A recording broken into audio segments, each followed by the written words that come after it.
চেল মতো শুনিল মতো কথা আনুন তাই গিরকেও শুনে থাইবে এরা স্নেহা সিংহ খ্রিস্টান বস্তির মূল পাথারকান্দিত স্নেহা সিংহ আন্ডার-19 ক্রিকেটর প্লেয়ার আগো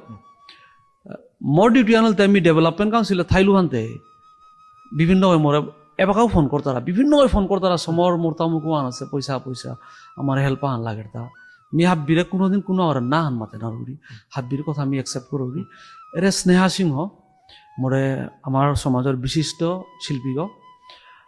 সরকারের সাহিত্য শিল্পী স্বীকৃত রবিদা গিরক আশুতোষী গিরকে মোরে মাতানির পরে আমি গেলুয়া সিচুয়েশন দেখলু নিমলসো ক্রিকেট খেলেরি কিন্তু কোচিংয়ের অভাব লগে লগে আমি এমপি গিরক করে মাতলু গিরক এসাহাস দিয়ারি হান পাঙ্গলটা দিয়াম পাহবা কথা খানাত গিরকে সমর ই কর চিঠি আন বললো তা না মাতে সেমাউন গো আমি 5 লাখ করলু